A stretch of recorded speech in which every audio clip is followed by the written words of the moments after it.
आपने मधुकर शाह जी का नाम सुना होगा।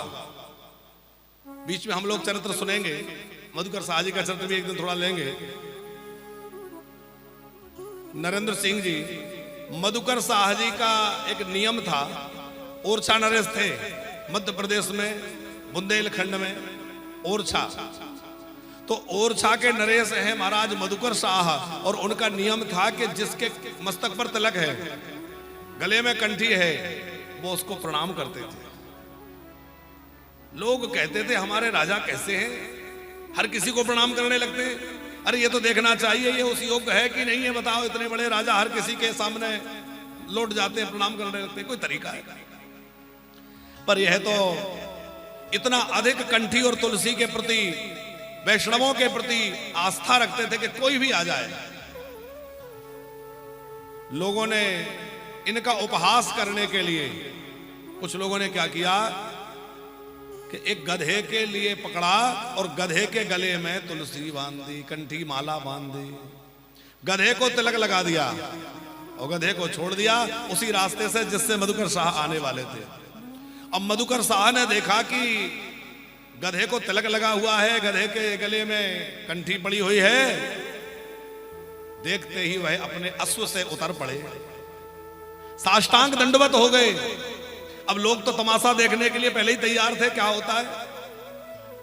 मधुकर शाह जी कहते हैं अभी तक तो मैंने 2 चरण वाले ही वैष्णव देखे थे, आज तो श्री हरि 4 चरण वाले वैष्णव बनकर के आ गए हैं। भगवान 4 पैर वाले बन के आ गए हैं। क्योंकि माला और दाम, मान तिलक दाम जो धारण किए हुए हैं, माला धारण किए हैं, कंठी धारण किए, वो तो साक्षात वैष्णव भगवान का स्वरूप है। तो ये तो साक्षात भगवान ही है।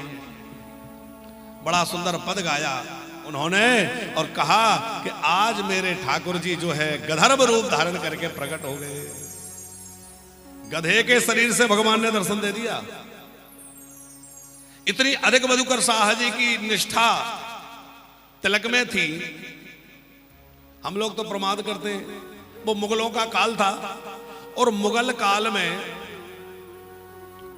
अब विचार करो तिलक लगाना कितना मुश्किल काम था, क्योंकि मुगल लोग उसका विरोध करते थे।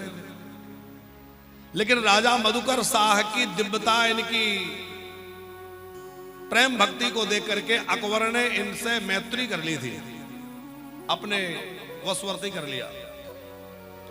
अकबर के दरबार में सब लोग आते थे, तो मधुकर शाह भी यदा कदा कभी कभी जाते थे। तो ये जो है, और लोग तो थोड़ा बहुत तिलक लगा के आते थे, पर मधुकर शाह जी 12 तिलक धारण करके आते थे, पूरे शरीर में दिव्य तिलक धारण करके, वैष्णव तिलक धारण करके। अब एक बार क्या हुआ नरेंद्र सिंह जी कि मधुकर शाह ने इनके तिलक की निष्ठा देखने के लिए क्या किया, घोषणा कर दी कि कल दरबार में कोई भी दरबारी तिलक लगा के नहीं आएगा, और जो भी दरबारी कल की दरबार में तिलक लगा के आएगा उसके मस्तक पर गरम लोहे से दाग लगा दिया जाएगा। तो जितने भी हिंदू राजा उस समय आते थे दरबार में, वो सब के सब जो है बिना तिलक के चले आए। और मधुकर शाह जी ने विचार किया कि नित्य तो सामान्य तिलक लगाते थे, माने थोड़ा कम चमकदार, पर आज जो है और ज्यादा चमकीला, और ज्यादा दिव्य तिलक धारण करके बैठ गए। और अकबर ने कहा कि हमारी आज्ञा तुमने सुनी नहीं, हमने क्या कहा था। तो इन्होंने क्या उत्तर दिया, मधुकर शाह जी ने उत्तर दिया, बादशाह आपका जो आदेश है वो बाद में मिला, और मुझे मेरे गुरुजी का आदेश पहले मिला। और गुरुजी ने कहा है कि कभी भी बिना तिलक के मत रहना, हर समय मस्तक पर तिलक धारण करके रहना। तो जो आदेश पहले मिला उसका पालन करूं कि बाद वाले का? मेरे गुरुदेव मेरे लिए भगवान है, मेरे गुरुदेव भगवान ने मुझे आज्ञा दी है कि मस्तक बिना तिलक के सोना ना रहे। अब भले ही मस्तक कट जाए, पर जब तक ये मस्तक रहेगा तब तक बिना तिलक के नहीं रहेगा। महाराज आपको जो दंड देना हो दे सकते हैं, पर मैं तिलक नहीं छोड़ूंगा। बादशाह ने कहा तो फिर ठीक है, लोहे का गरम गरम सरिया इनके मस्तक पर लगा दिया जाए। इन्होंने कहा स्वीकार है। तो जैसे ही लगाने के लिए गए, मधुकर साहब के पास में रोक दिया सम्राट ने, अकबर ने। बस बस बस मैं तो इनकी निष्ठा की परीक्षा ले रहा था।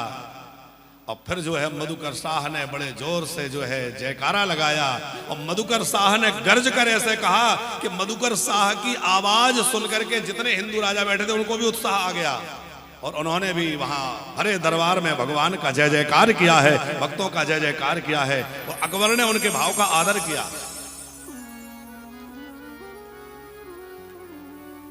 गुरुदेव की आज्ञा है, तिलक लगाना है तो लगाना है।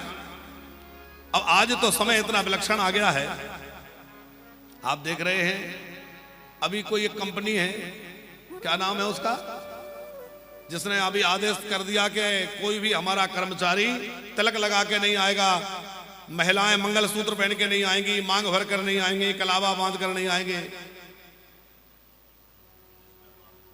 कोई कौन कोड है, ऐसा कुछ है? लेस कोड ऐसा कुछ है, लेंस कार्ड। तो लेंस कार्ड ने आदेश कर दिया कि हमारे यहां कोई ऐसा नहीं आएगा। उसका तमाम हिंदू लोगों ने फिर विरोध किया। आप विचार करिए कि तुम सनातनियों के बीच में रह रहे हो, भारत में रह रहे हो, भारत के लोगों से व्यापार कर रहे हो, हिंदुओं से धन कमा रहे हो, सनातनियों से काम करवा रहे हो, उन्हीं से व्यापार कर रहे हो, और उन्हीं के धर्म के इन चिन्हों को धारण करने पे प्रतिबंध लगा रहे हो। ये कितना बड़ा अपराध है। पर लोग चुपचाप बैठे हैं, तमाशा देख रहे हैं। स्कूलों में ये हालत है, जो मिशनरी स्कूल हैं, कलावा बांध के नहीं जा सकते, तिलक लगा के नहीं जा सकते। अरे भाई, हम भारतवासी हैं, हम सनातनी हैं, ये हमारी परंपरा का अंग है, ये हमारे जीवन का अंग है, हम इसको अपने से कैसे दूर कर दें?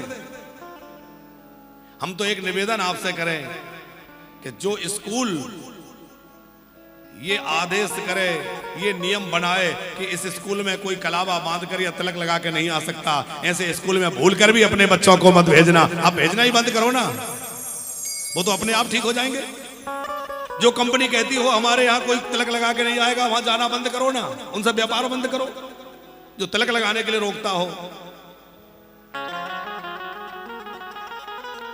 उत्कर्ष तिलक अरुदाम को भक्त इष्ट अति, व्यास के श्री व्यास देव जी तो इन्हीं को अपना इष्ट मानते हैं।